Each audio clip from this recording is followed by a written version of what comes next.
वो पथ जिस पर जब हमारे सैनिक इस तरीके से कदम ताल करते हुए चलते हैं तो हम सब का भी सीना गर्व से और चौड़ा हो जाता है। नमस्कार, मैं हूं श्वेता सिंह और आप देख रहे हैं आज तक। कर्तव्य पथ पर इस बार गणतंत्र दिवस परेड में क्या क्या होने वाला है, परेड से पहले पूरी परेड आपको दिखाते हैं। देश के 77वें गणतंत्र दिवस परेड की तैयारी है और इतिहास में पहली बार ये एक समारोहिक नहीं बल्कि युद्धक परेड होगी। यानी मार्च करती हुई टुकड़ियां सजावटी नहीं बल्कि इस रूप में होंगी जैसे जंग के मैदान में आगे बढ़ते हुए योद्धा। वायुसेना के फाइटर और सेना की टुकड़ियां एक साथ जब कर्तव्य पथ पर दिखेंगी तो ऐसा प्रतीत होगा मानो मोर्चे पर आक्रमण की तैयारी है।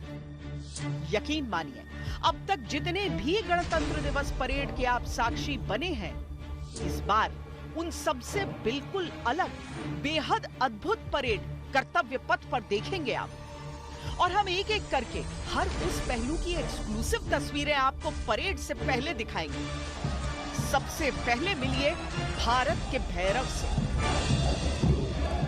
समय समय पर अलग अलग तरह की जरूरतों के अनुसार अलग अलग बटालियंस रेज किए जाते हैं भारतीय सेना में, लेकिन कहना गलत नहीं होगा कि ये सबसे अनूठी, सबसे अनोखी बटालियन भारतीय सेना की, और सबसे नई भी भैरव बटालियन। जय भैरव, जय भारत का नारा लगाते हुए, युद्ध घोष करते हुए जब ये कर्तव्य पथ से गुजरेंगे तो हर एक के मन में आएगा कि ये जो टुकड़ी है ये कौन है। तो आइए हम आपका परिचय इनसे कराते हैं।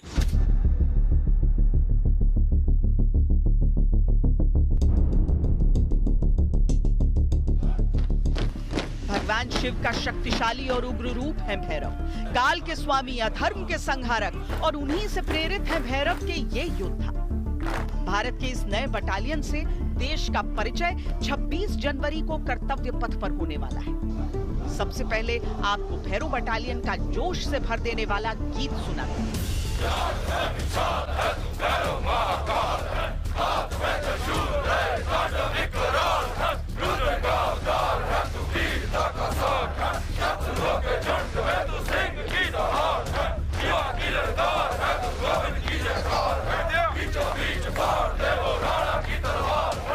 हमारी भैरव बटालियन, जिसके अंदर एक ऑफिसर, 2 GSUs और 144 अन्य पद हिस्सा लेने के जा रहे हैं।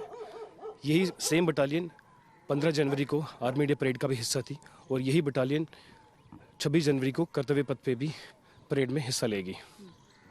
ये एक ऐसी अनोखी बटालियन है जो इस सेम ईयर में आर्मी डे परेड और रिपब्लिक डे परेड में दोनों में हिस्सा ले रही है।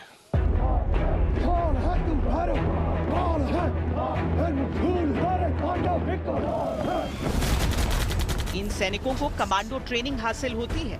इन्हें अत्याधुनिक उपकरणों में दक्षता हासिल है।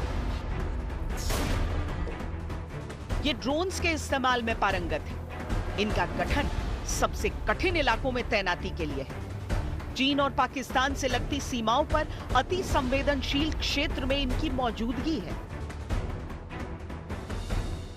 अभी जो भैरव बटालियन है वो लगभग 14 से 15 की संख्या में रेज किए गए हैं, लेकिन आगे योजना और अधिक संख्या में इन्हें रेज करने की है। और इसका सबसे बड़ा कारण यह है कि बदलते समय में ज़रूरतें बदलती हैं और ऐसे में जो आमतौर पर जिन्हें आप पैदल सेना कहेंगे, यानी कि इन्फेंट्री और स्पेशल फोर्सेस जो होते हैं हमारे, उनके बीच का जो दायरा होता है, जो गैप होता है, उसे पूरा करने के लिए भैरव बटालियन के ये जवान पूरी तरीके से सक्षम हैं और ज़रूरत पड़ने पर जिस तरह की भी चुनौती उनके सामने हो उसका जवाब एक बेहद छोटे आकार की बटालियन दिया करेगी। वर्तमान का युद्ध बदल चुका है। अब ये गोली बंदूक तक सीमित नहीं है और भैरव बटालियन तकनीकी रूप से समृद्ध है। इन्हें मल्टी डोमेन ऑपरेशन और एयर डिफेंस जैसी आधुनिक वॉर टेक्निक में ट्रेनिंग दी जाती है।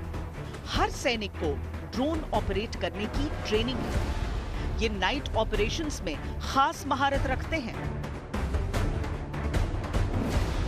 नई बटालियन भी इसको हम कह सकते हैं भारतीय सेना की, लेकिन इसके साथ ही इसकी खासियत जो है वो बताई जा रही है कि एक गैप को ब्रिज करना, जो कि एक नॉर्मल इन्फेंट्री बटालियन होती है और स्पेशल फोर्सेस होती है। जी हाँ, ये एक क्रिटिकल रिक्वायरमेंट थी और as per the decade of modernisation, जिसके अंदर की एक बहुत ही क्रिटिकल गैप, ऑपरेशनल गैप को ब्रिज किया जा रहा है, जो कि पैरा एसएफ और नॉर्मल इन्फेंट्री बटालियन के बीच में स्थित रहेगी।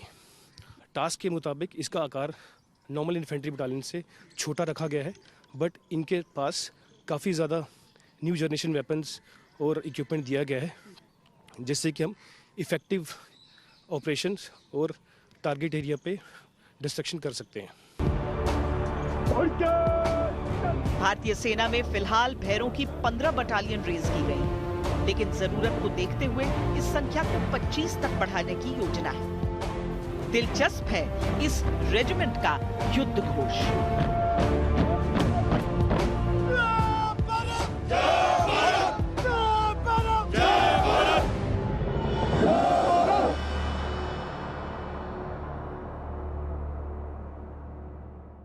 गणतंत्र दिवस पर विदेशी अतिथि सम्मान की परंपरा हमेशा से रही है, लेकिन इस बार यह परंपरा भी नया इतिहास रचती हुई दिख रही है। भारत ने किसी देश के शीर्ष नेता को नहीं, बल्कि यूरोपीय यूनियन के नेतृत्व को गणतंत्र दिवस परेड में अतिथि सम्मान के लिए आमंत्रित किया है। इस बार गणतंत्र दिवस परेड की शोभा बढ़ाएंगे यूरोपीय परिषद के अध्यक्ष एंटोनियो लुइस सैंटोस दा कोस्टा और यूरोपीय कमीशन की अध्यक्ष उर्सुला वॉन डर लेन। यूरोपीय यूनियन के नेताओं को निमंत्रण ऐसे समय में दिया गया है जब दुनिया की राजनीति तेजी से बदल रही है। अमेरिका और यूरोप के बीच भरोसे की दरार खुलकर सामने आ रही है। इस बीच भारत और यूरोपीय संघ एक दूसरे के करीब आ रहे हैं। भारत यूरोपीय यूनियन फ्री ट्रेड एग्रीमेंट पर बातचीत निर्णायक मोड़ पर है। ऐसे में ईयू के दोनों शीर्ष नेताओं को एक साथ न्योता देना बदलते वैश्विक शक्ति संतुलन में भारत की नई रणनीतिक प्राथमिकताओं की ओर संकेत करता है। गणतंत्र दिवस की परेड के अब तक के इतिहास में यह पहली बार है जब किसी देश के नेता की जगह पूरे संघ के प्रतिनिधित्व को चुना गया है। हालांकि इससे पहले 2018 में आसियान के सभी 10 देशों के राष्ट्राध्यक्ष या शासनाध्यक्ष भी गणतंत्र दिवस परेड में शामिल हो चुके हैं। विदेशी मेहमानों के सामने इस बार एक ऐसा अनूठा मार्चिंग कंटिंजेंट गुजरेगा जो निश्चित ही उनका मन मोह लेगा। इतिहास में पहली बार रीमाउंट वेटनरी कोर यानी आरवीसी का मार्चिंग दस्ता कर्तव्य पथ पर झूम के चलेगा। ये आर्मी डॉग्स, ये बैक्ट्रियन कैमल्स, ये जंस्कारी पोनीज और ये ड्रोन के दुश्मन बाज। हमारे साथ कैप्टन हर्षिता इस समय हैं, जो कि पहली लेडी ऑफिसर हैं आरवीसी में, और वो अपनी पूरी कंटिंजेंट के साथ इस समय यहाँ पर मौजूद है। मुझे लगता है सबसे ज़्यादा इंटरेस्ट इन्हीं साइलेंट वॉरियर्स को लेकर होने वाला है इस बार। क्या है इस कंटिंजेंट में खास? तो इस बार हम कर्तव्य पथ पे आप देखेंगे कि आरबीसी का कंटिंजेंट है, जिसके काफ़ी कंपोनेंट्स हैं। उसमें से जो लीड कर रहे हैं हमारी मार्च को, उसमें 2 बैक्ट्रियन कैमल्स हैं, followed by 4 Zanskari ponies, and then we have army dogs. Army dogs में there are 2 types of dogs that we have this time kept. One is the indigenous breed and दूसरा conventional dog breeds हैं। जो indigenous breeds हैं उसमें 5 प्रकार के indigenous breeds को लाया गया है: Mudhol hound, Rampur hound, Rajapalayam, Chippiparai and कोपई।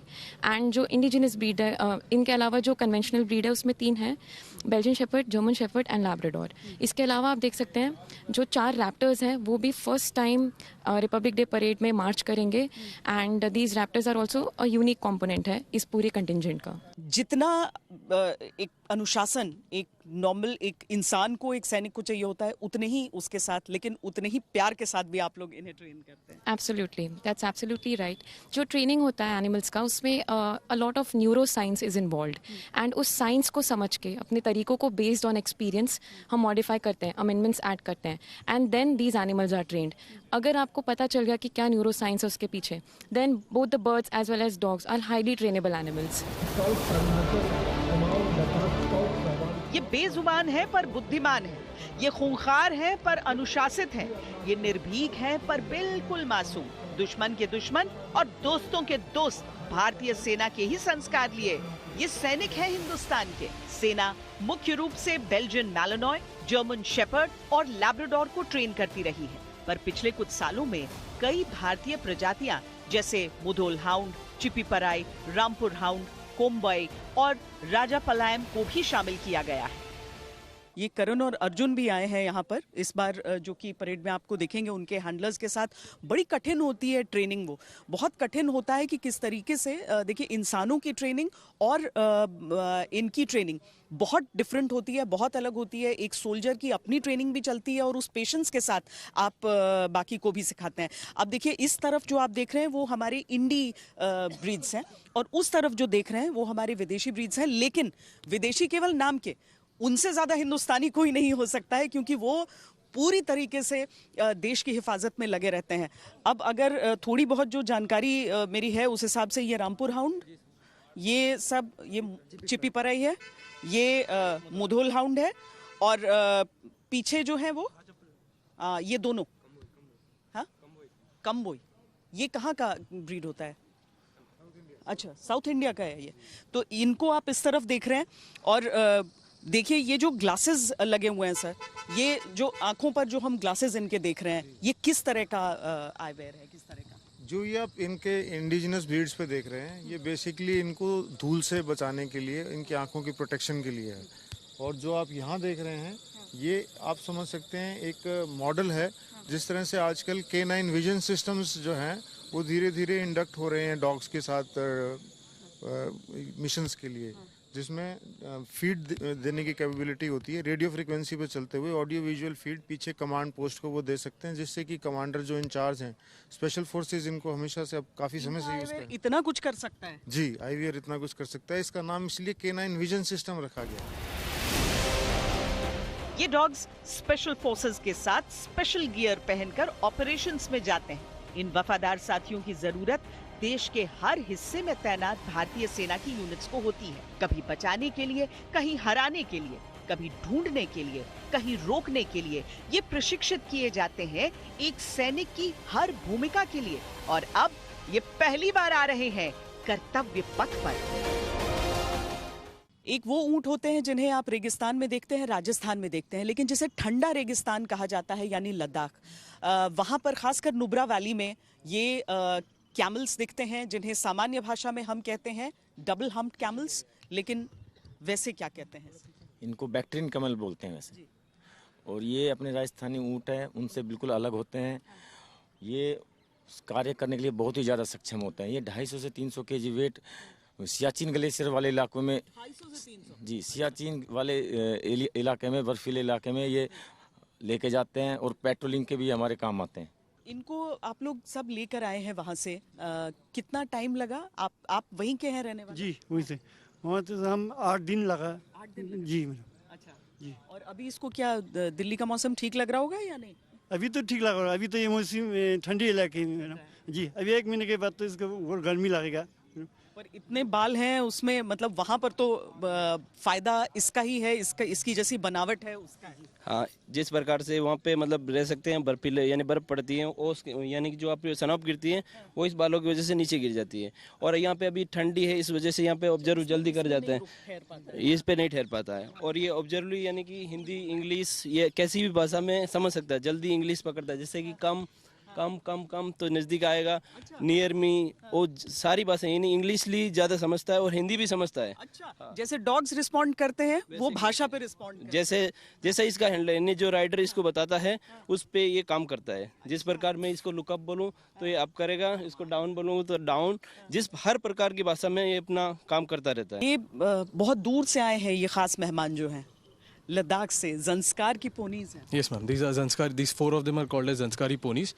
They hail from Zanskar Valley, presently deployed in Siachen Glacier. तो सियाचिन से आए हैं। Yes, sir. Siachen base camp से हम ले आए हैं इनको directly, और उनको लाने में 10 दिन लग गया. These ponies play a very formidable role in terms of AT, animal transport, providing crucial stores and ammunition supplies to the post on a daily basis. ये हमारे साथी ग्लेशियर में ड्यूटी करते हैं, दुर्गम से दुर्गम रास्ते, कारावास के रास्ते में भी ये अपना आप रास्ता ढूंढ के भी चला जाता है। कभी कभी ऐसा भी होता है मैम, जैसे हमें रास्ता नहीं मिलता लेकिन इन्होंने हमें खुद रास्ता दिखा के जाता है। तो ग्लेशियर में कारावास बहुत गहराई होता है जिनका कोई आज तक नापा नहीं जाता, उसमें भी थोड़ा सा रास्ता जिसमें खाली पैर ही घुस सकता है, उसमें भी ये 60-60 kg वजन लेके अपना मुकाम तक पहुंचते हैं। साथ ही आरबीसी के इस कंटिंजेंट में देश के परिंदे भी पर मारेंगे। आसमानी खतरे जैसे ड्रोन से निपटने में ये पक्षी ट्रेनिंग पाते हैं।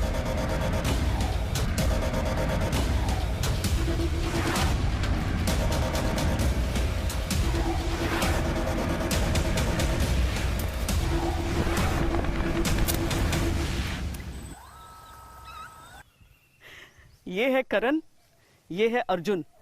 करण के सर पर वो माउंटेड कैमरा है, इसे सब पूरा रिकॉर्ड, तो वो डायरेक्ट उस टाइम रिले भी कर सकता है विजुअल, वो रिकॉर्ड करके ले आता है, रिकॉर्ड करके विजुअल चलता है मैम उसमें।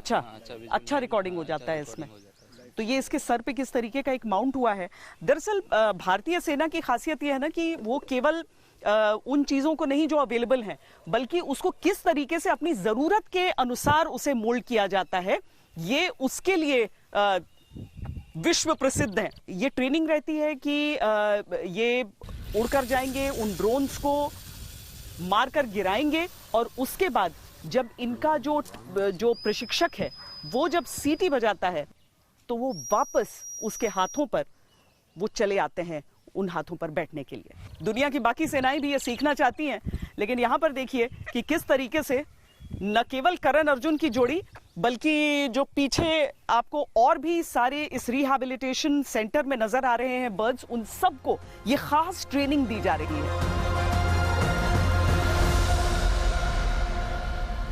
कर्तव्य पथ पर जब पूरे अनुशासन के साथ ये अपने प्रशिक्षक के हाथों पर सवार परेड का हिस्सा बनेंगे तो सब देखते ही रह जाएंगे।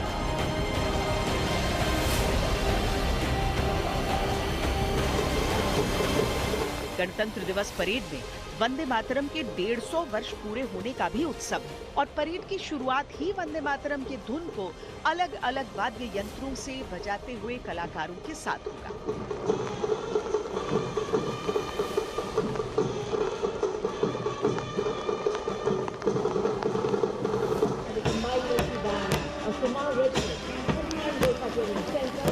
ऑपरेशन सिंदूर के बाद पहली बार जब कर्तव्य पथ पर भारत की सेनाएं उतरेंगी तो वो उद्घोष होगी नए भारत की उन्नत तकनीक की, शौर्य की पुनीत परंपराओं की, और मॉडर्न वॉरफेयर के दौर में रणनीतिक सोच के विस्तार की।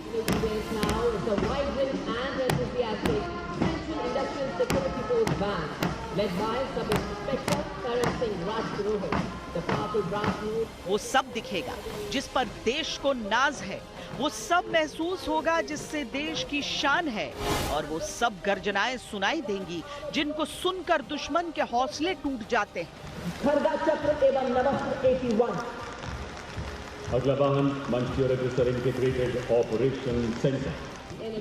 इस बार की परेड नमन है देश के उन प्रयासों के लिए जिनके दम पर भारत का भाल उन्नत रहता है, देश का मन गौरवान्वित रहता है।